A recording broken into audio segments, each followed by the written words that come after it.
Hello నమస్కారం ప్రేక్షకులందరికీ సంక్రాంతి పండుగ శుభాకాంక్షలు. సంక్రాంతి అనగానే రైతుల పండుగతో పాటు మనకి సినిమాల పండుగ. అండ్ ఈసారి mega mass blockbuster cinema Waltair Veerayya. And here we have the heroes themselves. ఇక్కడ మెగాస్టార్ చిరంజీవి గారు అండ్ మాస్ మహారాజా రవితేజ గారు. Hearty congratulations and Thank you. Where is the party? Where is the party? Very soon, very soon. వెళ్దాం. అదే నేను ప్రేక్షకుల side నుంచి అంటే అందరు అడుగుతున్నారు. మీరు అడుగుతున్నారు రెడీ అయిపోతున్నాం. నేను వాళ్ళ రిప్రజెంటేటివ్. అలా వాళ్ళక మేమంతా ప్రేక్షకులే sir, fans. So where is the party? How are you enjoying? సూపరా? పార్టీస్ ఉంటాయి. పార్టీస్ మీద పార్టీస్. అసలు ఈ ఇయర్ బ్లాక్ బస్టర్ ధమాకాగా రిలీజ్ అయ్యి ఇప్పుడు మెగా మాస్ గా స్టార్ట్ అయింది. గొప్ప ఆనందం అది. బ్యాక్ టు బ్యాక్ అనగానే ఎంత బాగుంటున్న సౌండ్ కదా. Back to back.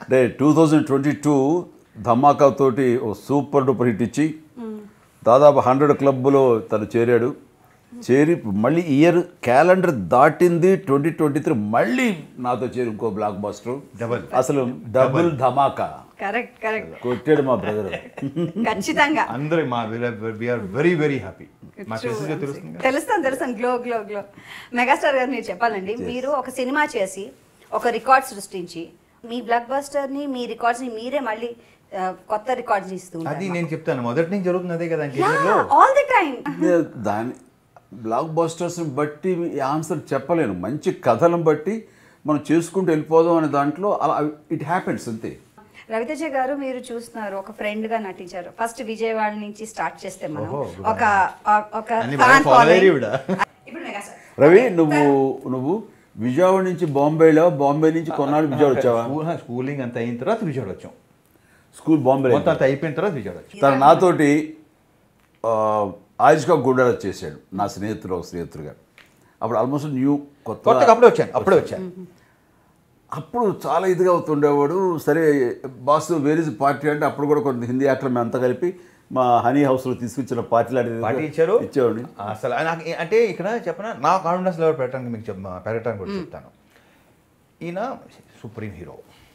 ఓకే, నేను వచ్చాను కొత్తగా. అక్కడ ఫస్ట్ నన్ను పిలిచి, నువ్వు కొంచెం మా బ్రదర్లో ఉంటావు, కొంచెం నాకు కళ్యాణ్కి ఉంటాయి కదా, నాకు కళ్యాణ్కి కొంచెం అనగానే నాకు అసలు మామూలుగా కాదు. అంటే నన్ను గుర్తించారు అనగానే కాన్ఫిడెన్స్ లెవెల్ పెరుగుతుంది కదా. ఆ తర్వాత నన్ను కొన్నాళ్ళు ఈయన రకరకాల పేరుతో పిలుస్తుంటారు. ఈయన ఆ రవితేజ, ఆ సూర్యతేజ, అది కాదని రవితేజగా ఏదైనా ఒకటి. అంటే తేజ అనేది మా ఇంట్లో ఉంది కాబట్టి అది మాత్రం మారదు, దాని ముందు మారిపోతుంది. రవియా, రాజానా, తేజానా ఇలా. సో అలా చూసుకుంటూ ఇంకా అక్కడి నుంచి ఇంకా అన్నయ్య దగ్గరికి వచ్చేసరికి నిజంగా బ్రదర్ అండ్ నాకు బ్రదర్ అంటే నా తమ్ముళ్ళలాగా, ఒక పవన్ కళ్యాణ్ లాగా నాకు గుడ్ ఫీలింగ్ ఉంది. ఇప్పుడు పక్కన చేసి స్టార్స్ లాగా చేస్తుంటే ఎలా అనిపిస్తుంది? What is that kick? అసలు how thankful you are. I can't express it. అంత ఎంజాయ్ చేస్తారు. సినిమా చూస్తేనే తెలుస్తుంది ఆ కెమిస్ట్రీ. కానీ బ్రొమాన్స్ కూడా అనొచ్చు మీరు. రొమాన్స్ అసలు ఎంజాయ్ చేస్తూ చేసాం, మామూలుగా ఎంజాయ్ చేస్తూ చేసాం. సిమాన్స్ అంటాం, సినిమా రొమాన్స్. గ్రేట్ ఫీలింగ్ తెలుస్తుంది. అంటే ఇందులో ఈ క్యారెక్టర్ ఒప్పుకున్న తర్వాత కథ అనుకుంటున్నప్పటి నుంచి కూడాను ముందు నాకే తెలుసు క్యారెక్టర్స్ ఎవరెవరు ఏంటి అనుకున్నాము. ఆ క్యారెక్టర్ బ్రదర్ క్యారెక్టర్ 100% రవితేజనే మనసులో పెట్టుకుని రాసుకున్నాడు. రవితేజ అయితేనే బాగుంటుందని అలా అనుకునేసరికి Ravi Teja gestures, Ravi Teja aggressiveness, Ravi Teja energy ఇవన్నీ దృష్టిలో పెట్టుకుని చేస్తుంటే మాకు రవితేజ తప్ప ఇంకోళ్ళు ఎవరు కనపడలేదు, ఇంకోళ్ళు ఎవరు అనుకోలేదు. అండ్ రవితేజ ఒప్పుకుంటాడు లేదా అనే దాని మీద ప్రొడ్యూసర్ కొంచెం అటు ఇటువంటి మొత్తం మీద ఏవైతే రవితేజ అకామిడేట్ చేయగలని ఒప్పుకోవటం ఏంటి, మా సినిమా సగం సక్సెస్ అయిపోయింది. సెకండ్ హాఫ్ అద్భుతంగా వచ్చేస్తుంది తెలుసు మాకు. ఫస్ట్ హాఫ్ నేను తీసుకెళ్ళిపోతాను, సెకండ్ హాఫ్ రవితేజ వచ్చాయంటే మాత్రం ఆ ఫ్లాష్ బ్యాక్ వరకు తను నిలబెట్టుకెళ్ళిపోతాను. నేను ఇంకా మాకేసి గ్యాడ్ వచ్చేసింది. ఆ వచ్చినందుకు తను దాన్ని ఓన్ చేసుకుని ఆ పవర్ తోటి పవర్ఫుల్గా చేయటం, మా ఇద్దరి మధ్య ఉండే ఎనిమిటీ, స్టెప్ బ్రదర్స్ మధ్య ఉండే ఇదే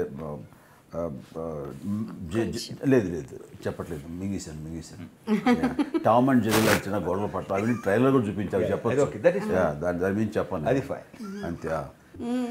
సో అట్లాగా బ్రదర్స్ మధ్య టామ్ అండ్ జెర్రీలాగా మేము కొట్టుకుంటున్నా సరే అండర్ కరెంట్గా ఉండే నేను చెప్పను. Strong emotion. ఆ ఎమోషన్కి కంటి నీళ్లు పెట్టని వాళ్ళు ఉండరు. ఇది నేను చెప్పగలుగుతాను. ఇక్కడ నుంచి కామెడీలోకి వస్తే జంబలకి జారు మిఠాయ అది అసలు ఎలా సార్ అసలు లేటెస్ట్ థింగ్ మీరు క్యాచ్ చేసి అక్కడ చెప్పడం. ఇలాంటి ఎక్స్ట్రా ఫిట్టింగ్లు అన్నీ కూడా నేను అప్పటికప్పుడు వేసేస్తుంటాను అంతే. ఒకసారి సారీ నాకు మా వాడు గన్ చూపిస్తాడు ఎక్కడో, నాకు సారీ చెప్పాల్సిందే అన్నాను. గన్ చూస్తాడు. ఇప్పుడు ఎవరు అడిగాడు సారీ? అక్కర్లేదు. అయినా తెలుగులో నాకు నచ్చిన పదం ఒకటే ఒక పదం, అది సారీ అన్నది ఇంగ్లీష్ పదం అన్నా, ఇప్పుడు తెలుగు చేశారులే తెలుగు చేశారు అనేది. అవన్నీ అక్కడక్కడ అనుకున్నవే స్క్రిప్ట్ అని.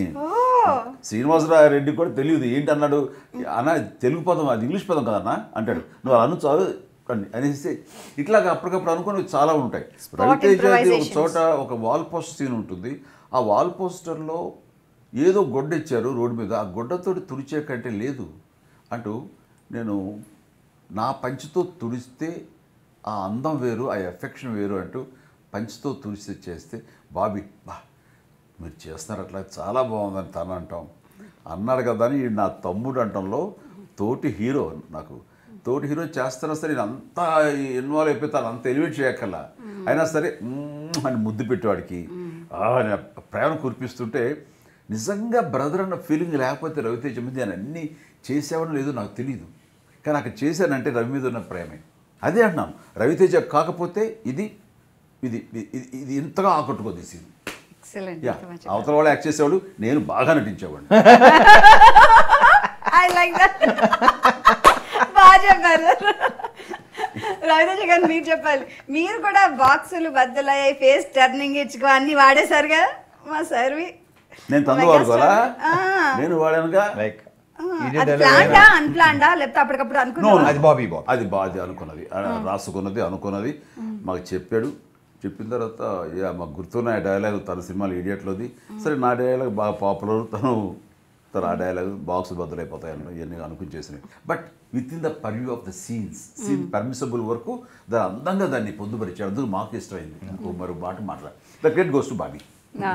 ఇంకోటి ఏంటంటే నచ్చింది, పోలీస్ ఆఫీసర్ పాత్రగా మీరు చాలా సీరియస్గా ఉండి కాళ్ళకు దండం పెట్టు అంటే ఈయన చక్కగా ఆ సీన్ ఉందండి అసలు, ఆ మూన్ వాక్ అది ఇలాంటి నాకు ఇష్టం ఉండదు తెలుసు కదా. ఏంటి మామిడి పెట్టిస్తారు సరే అల్లుంగి దించేసి ఆ చక్కా పట్టుకుని దించేస్తే షేక్ ఐ మీన్ దించేదే ప్రిపేర్ అయిపోతాడు. అయ్యి ఎక్స్పెక్ట్ చేస్తే ఆ పిల్ల దాడి వెళ్ళిపోతుంది. అక్కడ దెబ్బతిన్న ఎక్స్ప్రెషను, మళ్ళీ మావాడు చూస్తాడే అదో చిన్న ఇన్సల్ట్ ఎక్స్ప్రెషను, ఇవన్నీ కవర్ చేసుకోవడానికి మూన్ వాక్ చిన్న వెర్రి అవడమే చాలా చాలా బాగుంది. వెరితనాన్ని మళ్ళీ కవర్ చేసుకోవడం అని. కానీ బాబీలో ఉండే బ్యూటీ ఏంటంటే అక్కడ ఒక మెగాస్టార్కి కాళ్ళు దండం పెట్టించకుండా ఒక character actor as per character ఇదే, కానీ ఎక్కడో మా ఫ్యాన్స్ చిరంజీవి పెట్టదా అనేది ఉంటుందన్నది యాజ్ ఎ ఫ్యాన్గా తను గ్రహించాడు. కాబట్టి మాంటేజెస్లో మళ్ళీ కథానుసారంగా అమ్మాయికి నేను మా పేటకు వచ్చినప్పుడు అమ్మాయికి పెళ్లి బట్టలు పెడతాను, మీన్ చీరను అది పెడతాను, కుంకుమ అది. ఆ అమ్మాయి తీసుకొచ్చి కాళ్ళ అక్కడ దండం పెట్టించాడు. ఇది దీంతో సాటిస్ఫై చేసాడు. ఒకటి అమ్మాయి క్యారెక్టర్ కూడా, ఎస్ అమ్మాయి క్యారెక్టర్ కూడా మంచిది, వీళ్ళిద్దరి యొక్క మంచి కోరుకుంటుంది, వీళ్ళ కోరుకుంటుంది అని మా ఇద్దరికి పడకపోయినా అతని భార్య మా ఇద్దరు బాగోగులు కోరుకుంటుంది అన్నది ఎస్టాబ్లిష్ అయింది. ఎస్ ఆ తర్వాత అందుకనే ఆపి తీసుకెళ్దామండి ఇంటికి అని చిన్న బావగారి మీద ఉండే ప్రేమ కానీ అమ్మాయి వ్యక్తం చేయటం, అదొక లిటిల్ క్యూట్ ఉన్నాయి అవన్నీ కూడా చాలా లబ్జుగా. సో అలాగా ప్రతిదీ రౌండ్ ఆఫ్ చేసుకుంటూ ఒక పెద్దని అందం తీసుకొచ్చాడు. ఇందులో విలన్ చెప్పే డైలాగ్ నేను చెప్పబోతున్నాను. వీరు రికార్డ్స్లో నీ పేరుంది. మంచి డైలాగ్ అది, మంచి డైలాగ్. రాయ్ రికార్డ్స్లో నా పేరు ఉంటాం కాదురా, నా పేరు మీదే రికార్డ్స్ ఉంటాయి. దాని వెంటనే డైలాగ్, ఏమి బ్యాక్గ్రౌండ్ లేకుండా వచ్చాడు కానీ చాలా మందికి ఇప్పుడు బ్యాక్గ్రౌండ్ అయ్యాడు. ఏం డైలాగ్స్ అండి అసలు. ఈ డైలాగ్స్ అన్ని కూడాను బాబీ తన సరదా తీర్చుకుంటూ ఏ రకంగా చూడాలనుకున్నాడో అవన్నీ కూడాను ఈ సినిమాలో తను సరదాలు తీర్చుకోడు. బట్ ఈ సరదా తీర్చుకోవడం కోసంగా జస్ట్ లైక్ దట్ కాదు, ఇది చాలా రెలవెంట్గా ఉంటుంది, చాలా అప్రోప్రియేట్గా ఉంటుంది, కథలోంచి జనరేట్ అయి ఉంటుంది, కథలోంచి పుట్టి దాన్ని ఈ రకంగా అందం తీసుకొచ్చాడు, మీ చేత కేకలో ఎల్లు కొట్టించాడు. ఖచ్చితంగా ఖచ్చితంగా. అంతేకాదు శృతి హాసన్ గారిని చూడగానే అబ్బని తీయని అబ్బా అసలు అది spot ఏ కదా? ఎక్కడికో అప్పుడు తీసుకెళ్ళిపోయారు. అప్పుడు అది స్పాటే. అది స్పాటే. అదే spot. అది ఎట్లాగంటే ఆ అమ్మాయి రావాలి, నేను వెళ్ళాలి, అందమైన అమ్మాయి కనిపించగానే ఒక పోజు కొట్టినట్టుగా ఉండాలి. నాకు హోటల్ అట్మాస్ఫియర్, వాళ్ళు ఎవరు గొడవ చేస్తున్నారు, ఆ అమ్మాయిని చూస్తుంటే ఏదో చేయాలని ఉంది. నాకు మూడ్ సరిగ్గా అందట్లేదు. బాబీ ఇక్కడ ఏదైనా మ్యూజిక్ వేస్తే ఆ మ్యూజిక్ ప్రకారం నేను అమ్మాయిని చూస్తూ కొంచెం రొమాంటిక్గా చేస్తాను, కొంచెం చిలిపిగా అన్నాను, ఏదో ఒక అట్రాక్ట్ అయినట్టుగా. అలాగనే అని ఏదో చేసిన తర్వాత అనే మీ సాంగ్స్ వేద్దామంటే నా సాంగ్స్ వేయని అండ్ అంతా అమ్మాయిని పట్టుకోవడం లాంటిది ఒకటి ఉంది మాకు. అది ఆల్రెడీ తీసాం అది ఆల్రెడీ. కాబట్టి చేతులు క్లాప్ మన అమ్మిని కమ్మిని దెబ్బేస్తే ఎలా ఉంటుంది అయ్యేనా ఏదో అందరూ ఎగ్జైట్ అయ్యారు. అది అట్లాగే ఒకళ్ళొకళ్ళు అనుకుని చేసింది. అది వేసిన తర్వాత ఆ తర్వాత వచ్చిన ఐడియా ఏంటంటే కొంచెం లెంగ్త్ పెంచి ఇది మనం చిన్న విజువల్ కట్ వేద్దాం, అంటే పాత చిరంజీవిని గుర్తు సేమ్ కాస్ట్యూమ్తో సేమ్ కాస్ట్యూమ్స్ వేద్దాం, ఆ అమ్మాయి కూడా ఆ కాస్ట్యూమ్స్ వేసి చేద్దామని. అలాగే మన ఫ్రాన్స్ వెళ్ళినప్పుడు ఆ బిట్టు షూట్ చేసుకొచ్చి మొన్న యాడ్ చేసాం అది. సో అమ్మాయి వస్తున్నప్పుడు ఆ పోజ్ కొట్టడం కానీ, ఆ స్టైల్ ఇలా అంటాం కానీ ఇలాగా. ఇంటర్వెల్ బ్యాంగ్ గురించి అందరూ మాట్లాడుకుంటున్నారు. It was fantastic. ఇంటర్వెల్ అవ్వగానే క్యాచ్ చేస్తే ఇద్దరు కలిసి డాన్స్ చేయడం, పూనకాలు లోడింగ్. తన ఎంట్రీ సాంగ్లో రావాలి పెట్టాలి అన్నది వాళ్ళు మా ఫైట్, మన బాబీ, శేఖర్ మాస్టర్ ముందు లేదు, వీళ్ళందరూ అనుకున్నదే ముందు లేదు యాక్చువల్లీ. తర్వాత దాని డెవలప్ మీరు ఇందాక అన్నది చూసారా, ఇంకా పుష్ దాంట్లో వచ్చింది. బాగుంది అనుకున్న దాంట్లో సాటిస్ఫై అయిపోవద్దు. బాబీ ఎప్పుడైనా సరే నువ్వు ఇంప్రూవైజ్ చేస్తూ ఉండు, ఆలోచిస్తుండు, వస్తుంటే అనేది తనకు బాగా ఎక్కింది ఆ సూత్రం. అది అదేవిధంగా ఇది వాళ్ళందరూ కలిపి అనుకుంటూ ఈయన ఎంట్రీ ఎప్పుడు ఆయన పిస్టల్ పేల్చడంతో ఒక ఫెస్టివ్ సాంగ్ ఆగిపోవాలా, రవి కాబట్టి రవి కూడా డ్యాన్స్ వేసి బాగుంటుంది అని బాబీ ఐడియాతోటి వాళ్ళు మధ్యలోంచి కరెక్ట్గా ఎంటర్ అయ్యేలా చేశారు. ఆ ఎంట్రీ ఎలా ఉంటే బాగుంటుంది అనేది శేఖర్ మాస్టర్ దిష్టి తీసి గుమ్మడికాయలాగా. అండ్ ఇది ఇంత చేస్తారని తెలిసినటువంటి శేఖర్, మన దేవిశ్రీ ప్రసాద్ అలా గ్యాప్ ఇద్దాం, గ్యాప్ ఇచ్చి డోంట్ స్టాప్ డాన్సింగ్ పౌనకాలు లోడింగ్ అని రవి గారితో అనిపిద్దాం. ఇంత ఆలోచించి ఇంత చేసి అది పర్ఫెక్ట్గా క్యారెక్టర్ ఇంట్రొడ్యూస్ చేయటం కానీ, మీ ఎంట్రీ కానీ మీద వచ్చిన తర్వాత మళ్ళీ మనం సాంగ్ పోటాపోటీగా వెళ్ళి చేయటం చాలా ఇదిగోండి. మీరు సీరియస్గానే ఉంటారు through out the film and ఈయన నవ్విస్తూనే ఉంటారు. అసలు ఏం సెట్ అయింది తెలుసా అసలు ఆ బ్యూటీ. మీరు అస్సలు పోలీస్ ఆఫీసర్ కోపం అది భయపడ్డారండి మీరు, మీ తమ్ముడు గారంటే భయపడబెట్టి అదే అంటాం మాటలు గంభీరం ఉంచుతాం కానీ ఆడు పిస్టల్ తీస్తే మనకెందుకు వెళ్ళిపోదాం. ఇప్పుడు ఆడు పిస్టల్ పని పెట్టాలి ఇటు మనం అని. బాబీ కొంచెం బాగుంటుంది అంటారా అంటే నేను ఎక్కువ లిబర్టీ తీసుకులేదు. బాబీ నా బ్రదరు, అతనికి నేను చిన్న భయపడటం కూడా క్యూట్గా ఉంటుంది. అది అవసరం వస్తే ఎలా తిరగబడతానో బిగినింగ్ ఫైట్స్లో చూసేసారు కాబట్టి నన్ను నా హీరోజన్ తక్కువ అనుకోరు. కానీ బ్రదర్ పవర్ ముందు పోలీస్ ఆఫీసర్గా కొంచెం స్మగ్లింగ్, చిన్న సైజు స్మగ్లింగ్ చేశాను నేను. అది తగ్గి ఉండడం ఎప్పుడు అందం వస్తుంది. బట్ ఎప్పుడు తమ్ముడు ఇంకొక స్థితిలోకి, ఇంకొక సిచ్యువేషన్లోకి వెళ్తాడో అక్కడ నేను ఇన్ సపోర్ట్ ఆఫ్ బ్రదర్ వెళ్ళటం అనేది అది ఎప్పుడు అందం వస్తుంది అనేది పెట్టుకుని అనుకుని చేసింది అన్నీ కూడా. మీ ఇంట్రొడక్షన్ కూడా భలే బాగుంది. ఓడలో వస్తుంటే, బోట్లో వస్తుంటే మీరు ఇలా యాంకర్ పట్టుకుని ఇలా తిప్పి వేసి కొట్టాడు, ఎంత బాగుంది. Such a visual treat. అదంతా కూడా పిక్చరైజేషన్, దాని వెనకాల వచ్చే సౌండ్, బ్యాక్గ్రౌండ్ సౌండ్ అంతా కష్టం, దాని వెనకాల ఉన్న కష్టం అదే అడుగుదాం అనుకున్నాను. ఐఎమ్ షూర్ చాలా కష్టపడి ఉంటారు. ఇప్పుడు తడుస్తూ ఎలా ఉంటుంది తెలుసు అసలు ఆయనకి. సో బాగా 9 రోజుల పాటు జరిగింది అది. అది మురికి వాటర్ రాజా, ఆ మురికి నీళ్ళు తోటి చేస్తారు. మొత్తం వాటర్ అంతా ఆ ట్యాంకులు క్లీన్ చేయాలి అంటే సిమ్యులేటర్ ఉన్నది. ఆ 1 డే అంతా మళ్ళీ పడుతుంది. 1 డే షూటింగ్ మనం can't effort to lose it. So మళ్ళీ అందుకని వద్దు చేసేద్దాం పర్లేదు అనుకోండి. ఆ మురికి నీళ్ళే నా మీద సముద్రపు నీళ్ళలాగా మీద పట్టడం, పైనుంచి వర్షం పట్టడం, దాంతో ఆ నీరు వాసన వస్తున్నా ఏం వస్తున్నా సరే అలాగే చేసేసి అవుతుంది. You applauded all the people. మీతో వెనకాల కనిపించని వాళ్ళు, స్క్రీన్ వెనకాల పనిచేసే వాళ్ళు, వాళ్ళందరికీ మీరు థ్యాంక్స్ అని చెప్పారు. అది అంటే very important aspect of an actor అండి. మీలాంటి పెద్ద యాక్టర్స్ వాళ్ళ కృతజ్ఞత చెప్తే వాళ్ళు ఎంత హ్యాపీ ఫీల్ అవుతారు అసలు. They deserve it. వాళ్ళకి అర్హత ఉంది. వాళ్ళు ఏదో వచ్చారు, ఒకరోజు బేటా తీసుకున్నారు, వాళ్ళు డ్యూటీ చేసి వెళ్ళిపోయారు. లైట్లు మోయటం వాళ్ళ పని, లేదా బురదవని, మంచమని, వర్షం ఎండవని, ఏమైనా ఎడారవని. కానీ మా ఆర్టిస్ట్ గురించి చెప్పుకుంటాం, తోటి నటినట్ల గురించి చెప్పుకుంటాం, టెక్నీషియన్స్ గురించి చెప్పుకుంటాం, వెనకున్న రైటర్స్ గురించి చెప్పుకుంటాం, థ్యాంక్స్, కెమెరామెన్ అని చెప్పుకుంటాం. కానీ ఆ కింద ఉండే కార్మికులు, జూనియర్ యాక్టర్లు, వాళ్ళ సరైన వసతులు కూడా ఉండవు. వర్షం పడుతున్నప్పుడు బ్రేక్ ఇచ్చామనుకోండి, ఆ ఎక్కడో చిన్న గుడ్డ అది మన టార్పల్ని కప్పుకుని అక్కడ తింటుంటారు. అవన్నీ ఎంత విదారకంగా ఉంటాయంటే బాధ అనిపించేస్తుంటాయి. కానీ తప్పదు, ఏం తిన్నామన్నది ప్రధానం కాదు, ఆ రోజు ఎంత పని చేసి ఎంత అవుట్పుట్ ఇచ్చామన్నది ప్రధానం. ప్రతి వాళ్ళకి సినిమా అవుట్పుట్ రావడం ఇంపార్టెంట్. సో అక్కడ వాళ్ళ కంఫర్ట్స్, వాళ్ళ ఇది అన్నీ మానేసుకుంటారు. ముందు పని పని పని పని. బ్యూటిఫుల్ ఫిలిం వెనకాల ఈ అందచందాలతోటి నిండి ఉన్న ఈ సాంగ్స్ కానివ్వండి, మా గ్లామర్ కానివ్వండి, వీటి వెనకాల ఇంత మట్టి ఉంటుందా, ఇంత కష్టం ఉంటుందా, ఇంత బురద ఉంటుందా, ఇన్ని పెయిన్స్ ఉంటాయని తెలియదు. నెలల తరబడి కుటుంబాలకి దూరంగా ఉంటాం. కట్టుకున్న వాళ్ళు గుర్తొచ్చి దిగులనిపించిన, కన్న బిడ్డలు గుర్తొచ్చి గుండె బరువెక్కిన, పైకి కనబడకుండా నిబ్బరంగా నటిస్తాం, శ్రమిస్తాం, ఎంత కష్టమైనా ఇష్టంగా చేస్తాం. మా గమ్యం ఒక్కటే, మిమ్మల్ని అందరినీ అలరించటం. మేమంతా సినీ కార్మికులం, నిరంతర శ్రామికులం, కథకి బానిసలం, కళామ తల్లి సైనికులం. మేమంతా సినిమా ప్రేమికులం. సినిమానే మా కులం, సినిమానే మా శ్వాస, సినిమానే మా గమ్యం. మా గమ్యం మిమ్మల్ని అందరినీ అలరించటం. ఇంతటి అంకిత భావంతో పనిచేస్తున్న ప్రతి ఒక్క సినీ కార్మికుడికి మనస్ఫూర్తిగా నా కృతజ్ఞతలు తెలియజేసుకున్నాను. Thank you one and all. వీరి అకుంఠిత కృషి వాల్తేరు వీరయ్య విజయానికి కారణం.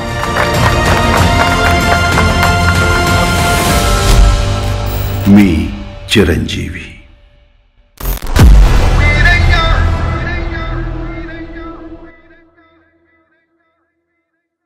దాని కెమెరామెన్ నేనే, 1-2 షాట్లు తప్ప. ఒకసారి నన్ను షూట్ చేయాలని నేను స్పీడ్లోకి వెళ్తూ వేరే కెమెరా అప్ చెప్పాను. నేను కనిపించాలిగా, మరి నేను కష్టజీవినే కదా, కళా కార్మికుడిని. రావు గోపాల్ గారు మాట్లాడుతున్నారు, రవి అయ్యా అందరూ కళాకారులు అయ్యా, మీరు కళాకారులు కాదు, కళా కార్మికుడు. ఏంటయ్యా మీరు పని చేస్తారు, మీరు చేసుకోవచ్చుగా, మీరు చేస్తారు కదా, మమ్మల్ని లాగే ఫీల్డ్లో 9, 10, 12 దాకా ఉంటే మరి మాకు టైం అవుతుంది, టైం ఇవ్వరేమయ్యా. మీకు ఈ సినిమా రిలీజ్ అవ్వగానే ఫస్ట్ వచ్చిన కాల్స్ ఏమైనా ఉన్నాయా? ఎవరైనా అభిమానులు కానీ, ఫ్రెండ్స్ కానీ, తెలిసిన వాళ్ళు కానీ ఫోన్ చేసి చెప్పాను, ఎన్ని వచ్చినాయి, మామూలుగా రాలా. మెయిన్ నేను నా క్యారెక్టరైజేషన్కి వచ్చిన పేరు కానీ, దాంట్లో నా ఎమోషన్ కానీ, ఒక కొత్త రవితేజని చూస్తున్నాం. మళ్ళీ ఒక ఇంతకుముందు విక్రమార్కుడులో మళ్ళీ అది అలా ఉంది. కొంతమంది దాని నుంచి ఇక రకరకాలుగా వస్తాను అనమాట. పిల్లలు, ఎస్పెషలీ పిల్లలు, వాళ్ళకి ఎక్కటం అనేది నేను అసలు నాకు ఆశ్చర్యపరిచింది అది నా మాట. I'm very happy, very very happy. Proper పండగ, ప్రాపర్ సంక్రాంతి. So good. ఈ ఇయర్ మాకు ఇంత పెద్ద బ్లాక్ బస్టర్ ఇచ్చారు. ఇద్దరు కలిసి ఇంకా సినిమా చేద్దాం అనుకుంటున్నారా? ఖచ్చితంగా చేస్తాం. బట్ రవితోటి ఈ యొక్క 10 రోజులు 15 రోజులు చేసిన తర్వాత మాత్రం మళ్ళీ ఒక క్యారెక్టర్ రవితోటి వస్తే చేయాలి మాత్రం నాకు సరదాగా ఉంది. ఇందాక జరిగిన మీటింగ్లో తను అదే వ్యక్తం చేశాను, నేను అదే వ్యక్తం చేశాను. ఎలాగంటే ఇద్దరు దొంగన డుడుకులు అయ్యి నిజంగానే థీఫ్స్ అయి ఉండాలి. నేను అబ్బాయి లీక్ చేసేస్తాను, ఎవడైనా పికప్ చేసుకుని రైటరు ఆ కథలు వస్తే కనుక, సో మీ ఛానల్ ద్వారా మేము ఆఫర్ ఇస్తున్నాం, మేమిద్దరం పక్కా దొంగలం. అండ్ దొంగలకు సెంటిమెంటు, ఎందుకు దొంగలు అయ్యారు అనడానికి ఒక రీజను, ఆ దొంగతనం వెనకాల నిజంగా వీళ్ళు దొంగలు కాదు, దొంగలుగా మారితేనే మాకు కావాల్సిన దొంగలు దొరుకుతారని అది వెళ్ళటం అలాగా. అండ్ ఆ దొంగలు ఎందుకు పట్టుకోవాలంటే వాడు మా ఫ్యామిలీ ఏదో విచ్ఛిన్నం చేశాడు, సో వాళ్ళు ఇక్కడ ఉన్నారని తెలిసింది అని. ఇంకా కథ వచ్చేస్తుంది. Something like Rush Hour, Bad Boys, entertainment. ఈ కథ ఎవరు తీసుకొచ్చేస్తారే, నీ కథ రైట్స్ నావే. ఖచ్చితంగా రాజా, ఇప్పుడు కథ వచ్చేస్తుంది కదా, కూర్చుని వచ్చేస్తాము కదా, మరి చేసేయచ్చు కదా మనం నెక్స్ట్. అలాగే ఓకే సో విన్నారుగా? పూనకాలు ఈ లోడింగ్ ఈ రేంజ్లో ఎవరైనా సరే కథ రెడీ చేసుకున్నాడు you are ready to do that.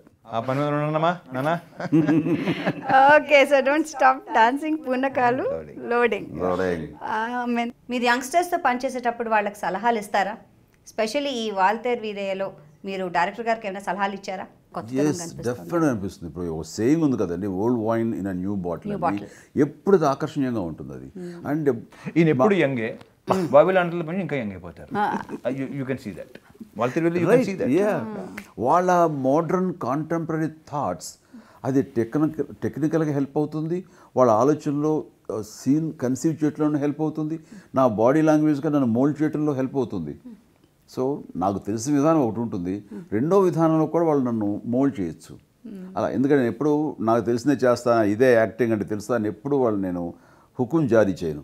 వాళ్ళకి ఏం కావాలా అని చూస్తుంటాను, వాళ్ళకి కావాల్సిన విధంగా నేను తర్జుమా చేసుకుంటుంటాను, ట్రాన్స్ఫార్మ్ అవుతుంటాను నేను. అందుకని అది మీరు చెప్పాలంటే నా షార్ట్ చేసిన తర్వాత స్పాట్లో కట్ ఓకే అని జస్ట్ చెకింగ్ అంటారు. అనగానే వాళ్ళు మానిటర్తో చూసుకుంటారు, నేను ఎక్కించి కథను ఏదైనా ఉంటే నేను చూసుకోవాలి కదా.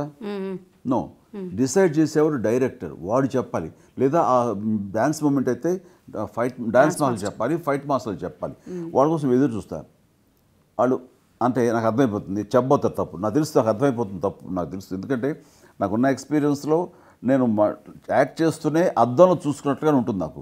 ఎక్కడ తప్పు చేశాను, ఎక్కడ ఏదో చేశాను, ఎక్కడేదో లేకపోతే అక్షరం మడతపడింది, ఇవన్నీ తెలిసిపోతాయి నాకు. నాకు అర్థమైపోయిందని చెప్పేస్తాను, చెప్పి మళ్ళీ పర్ఫెక్ట్ షాట్ ఇస్తాను. వాళ్ళు ఈసారి ఓకే అనాలనుకుంటాను, ఓకే అంటారు, అప్పుడు కానీ కథలు వెళ్తాను. సూపర్. ఒక డైరెక్టర్ దగ్గర కొత్తగా వచ్చినటువంటి హీరో ఎలా ఉంటాడో, ఒక యంగ్ కొత్త హీరో ఎలా ఉంటాడో అలాగే ఉంటుంది నా behaviour even after working 153 films. అందుకని వాళ్ళు చాలా కంఫర్టబుల్గా ఫీల్ అవుతారు. నేను వాళ్ళ మీద హుకుం జారీ చేయటం కానీ ఇదే కరెక్ట్ అని చెప్పింది అంటాం కానీ ఎప్పుడు చేయను నేను. అది వాళ్ళ కంఫర్ట్, వాళ్ళని కంఫర్టబుల్ జోన్లో పెడతాను కాబట్టి వాళ్ళు నాతోటి హాయిగా ఈజీగా వర్క్ చేసుకుంటారు. కామెడీకి కామెడీ, యాక్షన్కి యాక్షన్, ఇమోషన్కి ఇమోషన్, అండ్ దానికి తగ్గట్టు ఫెంటాస్టిక్ సాంగ్స్. అసలు ఈ పండగకి మాకు ఫుల్ మీల్స్ లాంటి సినిమా అందించారు. Thank you so much. ధన్యవాదాలు. హ్యాపీ సంక్రాంతి మా వ్యూవర్స్ అందరికీ. ఈ అద్భుతమైనటువంటి సంక్రాంతి పండుగ మాకు ఒక అద్భుతమైన విజయాన్ని ఇచ్చింది. దానికి మేము చాలా చాలా హ్యాపీ. అందులో మా తమ్ముడితో చేరి ఈ బ్లాక్ బాస్టర్ కొట్టడం అన్నది రియల్లీ ప్రజలు మాకు ఇచ్చినటువంటి అపురూపమైన కానుక. అది కూడా మైత్రి ద్వారా, బాబీ ద్వారా ఇది మాకు సంక్రమించినందుకు రియల్గా మనసు స్పందించి మనసు ఆనంద డోలాయ మానవంలో ఉండి మీకు మా హృదయపూర్వక పండుగ శుభాకాంక్షలు తెలియజేస్తాను. ఎంజాయ్. అండ్ ఒకసారి సినిమా చూసే ఉంటారు కదా, మళ్ళీ చూడండి. మళ్ళీ చూసారా, కొంచెం గ్యాప్ ఇచ్చి మళ్ళీ చూడండి, మళ్ళీ చూపించండి. ఓకే. యా.